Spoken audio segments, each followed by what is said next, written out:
நீங்கள் பார்த்து கொண்டிருப்பது உஸ்தாத் மதுரை முஜாஹித் மனம் கவரும் சொற்பொழிவு. இது மார்க்கம் மற்றும் சமுதாயத்திற்கான குரல். அன்பார்ந்த சகோதர சகோதரிகளே, நேற்றைய தினம் அமெரிக்காவின் அதிபராக இருக்கக்கூடிய ட்ரம்ப் அறிவித்திருக்கிறார்.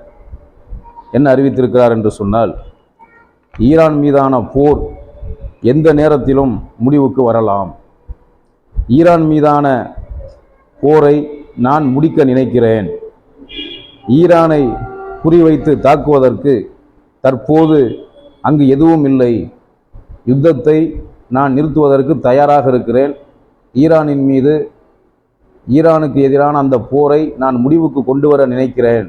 போர் நடத்துவதற்கு, ஈரானை தாக்குவதற்கு, ஈரானை குறிவைப்பதற்கு அங்கே எதுவும் இல்லை. போரை நான் முடிக்க நினைக்கிறேன் என்று ட்ரம்ப் நேற்று அறிவித்திருக்கிறார். ட்ரம்ப் அறிவித்ததற்கு காரணம் என்ன என்பதை நாம் கடந்த சில தினங்களாக பார்த்து வருகிறோம். ஈரானின் மீது யுத்தம் திணிக்கப்பட்டது. ஈரான் யுத்தத்தை ஆரம்பிக்கவில்லை. யுத்தத்திற்கு வா என்று அமெரிக்காவையோ இஸ்ரேலையோ ஈரான் கூப்பிடவில்லை. சண்டைக்கு நாங்கள் தயார் என்றும் சொல்லவில்லை. கடந்த சில மாதங்களுக்கு முன்பு காசா அந்த மக்களுக்காக போராடக்கூடிய ஹமாஸுக்கு உதவி செய்ததற்காக ஆக்கிரமிப்பு பயங்கரவாத இஸ்ரேல் ஹிஸ்புல்லா இயக்கத்தினுடைய தலைவரை படுகொலை செய்தது. ஹமாஸ் இயக்கத்தினுடைய தலைவர்களை படுகொலை செய்தது. அப்போ அந்த இஸ்ரேலுக்கு பதிலடி கொடுப்பதற்காக சில நாட்களுக்கு முன்பு இந்த பிரச்சனை, ஹாமினி அவர்கள் கொல்லப்படுவதற்கு சில வாரங்களுக்கு முன்பு 12 நாட்கள் மட்டுமே ஈரான் இஸ்ரேலின் மீது தாக்குதல் நடத்தியது. அந்த 12 நாள் தாக்குதலில் ஒட்டுமொத்த இஸ்ரேலும் கதி கலங்கிவிட்டது. 12 நாள் ஈரான் இஸ்ரேலின் மீது தாக்குதல் நடத்தும் போது பெரிய ஆபத்தான, அதிபயங்கரமான, உலகத்திலேயே ரொம்ப டேஞ்சரான உளவு அமைப்பு என்று சொல்லப்பட்ட மொசாத் என்ன ஆனது என்று தெரியவில்லை. மொசாத் என்பது ஒரு ஆபத்தான, டேஞ்சரான உளவுத்துறை என்று ஒரு பொய்யாக கற்பனை சொல்லப்படுகிறது. உண்மையில் நாம் பலமுறை சொல்லியிருக்கிறோம், மொசாத் என்ற அந்த அமைப்பு ஒரு மனிதன் தூங்கும்போது கழுத்தை அறுப்பது, தூங்கும்போது தலையில் கல்லை போட்டு கொள்வது எப்படிப்பட்ட ஒரு கோழைத்தனமான, ஆபத்தான கோழைத்தன செயலோ, அந்த ஆபத்தான கோழைத்தன செயலை செய்யக்கூடிய ஒரு உளவு அமைப்பு தான் மொசாத். ஒரு கோழை அவனிடத்தில் இருக்கக்கூடிய அறிவை பயன்படுத்தி மக்களையெல்லாம் தன்னை ஆபத்தானவன் என்று நம்ப வைத்து ஏமாற்றக்கூடிய வேலையை ஒரு கோழை செய்வானே, அதைத்தான் மொசாது எவ்வளவு காலமாக செய்து வந்தது. மொசாது ஒன்றும் செய்ய முடியவில்லை. இஸ்ரேல் அரசாங்கம் ஒன்றும் செய்யவில்லை. அந்த 12 நாள் தாக்குதலில் ஒட்டுமொத்த இஸ்ரேலும் கதி கலங்கிவிட்டது. பிறகு உலக நாடுகள் கோரிக்கை விடுத்தது. ஐநா சபை கோரிக்கை விடுத்தது. ஐநா சபையின் கோரிக்கையை மதித்து, உலக நாடுகளின் கோரிக்கையை மதித்து, உலக நாட்டு மக்களின் கோரிக்கைகளுக்கு முக்கியத்துவம் கொடுத்து 12 நாளோடு யுத்தத்தை நிறுத்தியது ஈரான். அந்த பிரச்சனையிலிருந்தே அமெரிக்காவுக்கும் ஈரானுக்கும் பிரச்சனை.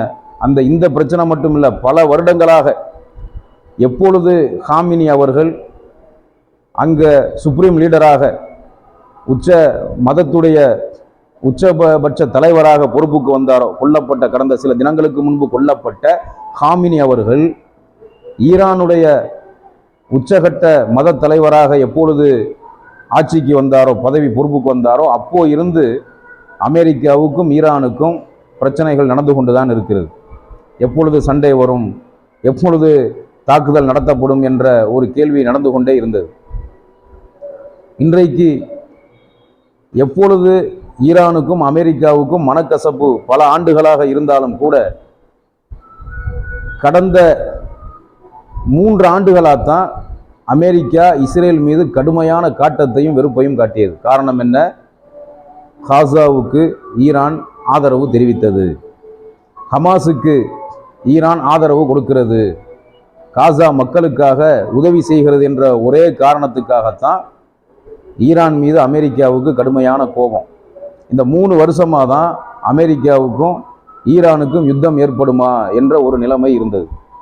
அதுலேயும் 12 நாள் இஸ்ரேலை தாக்கிய பிறகு, ஈரான் இஸ்ரேலை தாக்கி கதறவிட்ட பிறகு ஈரான் மீது அமெரிக்கா எப்பொழுது வேண்டுமானாலும் தாக்குதலை நடத்தலாம் என்ற ஒரு அபாய சண்டை நடக்கக்கூடிய, போர் நடக்கக்கூடிய ஒரு அபாய சூழலை ஈரான் சந்தித்து கொண்டு இருந்தது. நாங்கள் தேவைப்பட்டால், அவசியம் ஏற்பட்டால் ஈரானை தாக்குவோம் என்று அமெரிக்காவுடைய அதிபர் ட்ரம்ப் அறிவித்தார். அதற்கு கொஞ்சம் கூட பயப்படாமல், சளைக்காமல், எங்களை தாக்கினால் நாங்கள் திரும்ப தாக்குவோம், எங்களாலும் திரும்ப தாக்க முடியும் என்று அமெரிக்காவை பதிலுக்கு ஈரான் மிரட்டியது. அப்போ அவர்கள் பதில் கொடுத்தால் இவர்கள் பதில் கொடுத்தார்கள். ஆனால் யுத்தத்தை இவர்கள் ஆரம்பிக்கவில்லை.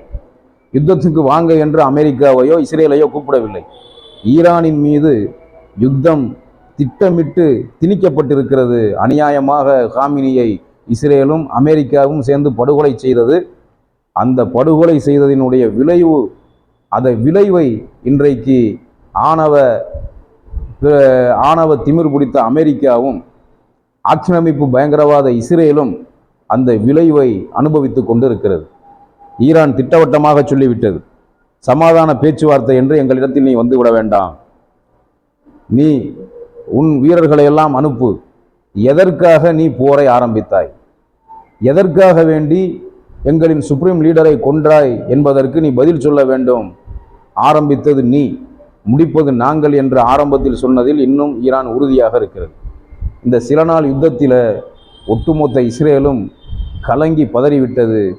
இஸ்ரேலுடைய பிரதமர் உயிரோடு இருக்கிறானா, கொல்லப்பட்டு விட்டானா, அல்லது வெளிநாடுகளுக்கு தப்பித்து ஓடிவிட்டானா என்று தெரியவில்லை. பல அமைச்சர்கள் இஸ்ரேலை விட்டு சென்று விட்டார்கள். பல லட்சம் மக்கள் அங்கு இருக்க முடியாமல் இடம்பெயர்ந்து விட்டார்கள். ஒட்டுமொத்த இஸ்ரேலும் கதிகலங்கி நிற்பதாக நமக்கு செய்திகள் வந்து கொண்டிருக்கிறது. இந்த சில நாள் தாக்குதலையே அந்த ஒரு இஸ்ரேல் என்ற நாட்டால் பொறுக்க முடியவில்லையே.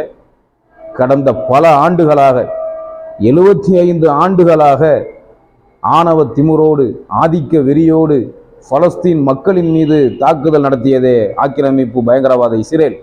அப்ப அந்த பலஸ்தீன் மக்களுடைய வலியும் வேதனையும் எந்த அளவுக்கு இருந்திருக்கும் என்பதை இன்றைக்கு அல்லாஹு ரப்புல் ஆலமீன் இஸ்ரேல் என்ற அந்த ஆக்கிரமிப்பு பயங்கரவாத நாட்டுக்கு புரிய வைத்துக் கொண்டிருக்கிறான். இந்த போர் நிறுத்தப்பட வேண்டும், இந்த யுத்தம் முடிவுக்கு வர வேண்டும் என்றுதான் நாம் ஆசைப்படுகிறோம். இந்த யுத்தத்தின் காரணமாக பாதிக்கப்படுவது யார்? அப்பாவி மக்கள். இந்தியா உட்பட சில நாட்டில எரிபொருள் தட்டுப்பாடு ஏற்பட்டிருக்கிறது. சமையல் எரிவாயு தட்டுப்பாடு, கேஸ் தட்டுப்பாடு, பெட்ரோல் தட்டுப்பாடு, டீசல் தட்டுப்பாடு என்ற நிலைமையை சில நாடுகள் சந்தித்திருக்கிறது. அப்போ இன்னைக்கு மக்கள் எரிபொருள் கிடைக்காமல் சில நாட்டிலே கஷ்டப்படுகிறார்கள், சமையல் எரிவாயு இல்லாமல் கஷ்டப்படுகிறார்கள் என்று சொன்னால் அதற்கு யார் காரணம்? ஒரு சிலர் சொல்வார்கள், ஈரான் சண்டை போடுறதுனால தான் இந்த பிரச்சனை ஏற்பட்டுச்சுன்னு சொல்லி. ஈரான் சண்டையை ஆரம்பிக்கவில்லை. சண்டையை ஆரம்பித்தது யார்? எந்த சண்டையும் வம்பும் இல்லாமல் பேச்சுவார்த்தை மூலமாக, எந்த பிரச்சனையாக இருந்தாலும் பேச்சுவார்த்தை மூலமாக நாம் தீர்வு காணலாம் என்று பேச்சுவார்த்தையை விரும்பி கொண்டிருந்த ஒருவரை, ஒரு முக்கியமான தலைவரை அநியாயமாக படுகொலை செய்தது யார்? ஒரு சண்டைக்கு தயாராக இல்லாமல், சண்டை போடுற விருப்பமே இல்லாத ஒரு நாட்டின் மீது, ஒரு நாட்டின் அரசாங்கத்தின் மீது வலுக்கட்டாயமாக சண்டையை, யுத்தத்தை திணித்தது யார்? அமெரிக்காவும் இஸ்ரேலும்.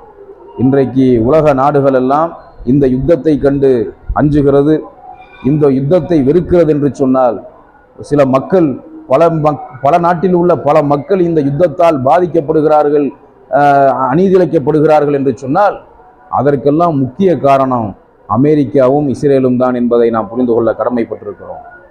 எல்லாம் வல்ல அல்லாஹு ரப்புல் ஆலமீன் அவனுடைய வேதமான அல் குர்ஆனிலே சொல்லுகிறான், நஸ்ரும் மினல்லாஹி வ ஃபத்ஹுன் கரீம். அல்லாஹுவின் உதவியும் அவன் தரும் வெற்றியும் உங்களுக்கு அருகில் இருக்கிறது, மிகச் சமீபத்தில் இருக்கிறது என்று அல்லாஹ் அவனுடைய வேதமான அல் குர்ஆனிலே சொல்லுகிறான். அல்லாஹ் தரக்கூடிய உதவியும் வெற்றியும் மிக அருகில் இருக்கிறது என்று அல்லாஹ் சொல்லுகிறான். அல்லாஹ் உதவி செய்ய வேண்டும் என்று நாடிவிட்டால் எப்படியும் அல்லாஹ் உதவி செய்வான். ஆணவத்தில் ஆட்டம் போட்ட அமெரிக்கா இன்றைக்கு ஆட்டம் கண்டு போயிருக்கிறது.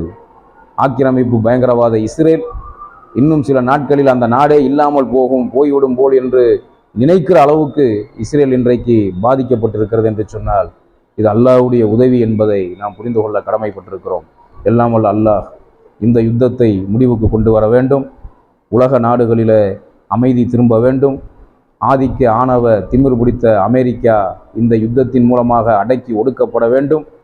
பயங்கரவாத ஆக்கிரமிப்பு இஸ்ரேல் மிக பெரும் பின்னடைவையும் இனிமேல் பலஸ்தீன் மக்களோடு வாலாட்டக்கூடாது என்ற ஒரு மனநிலையும் அந்த இஸ்ரேல் நாட்டுக்கு, இஸ்ரேல் அரசாங்கத்துக்கு ஏற்பட வேண்டும். அல்லாஹ்வுடைய உதவியால், அல்லாஹ்வுடைய அருளால் இஸ்ரேல் என்ற நாடு சில வருடங்களில் இல்லாமல் போகிறதுக்கும் அல்லாஹ் நாடினால் நிச்சயமாக முடியும். அல்லாஹ்வுடைய உதவியின் மீது, அவனுடைய அருளின் மீது நாம் நம்பிக்கை வைக்க கடமைப்பட்டிருக்கிறோம்.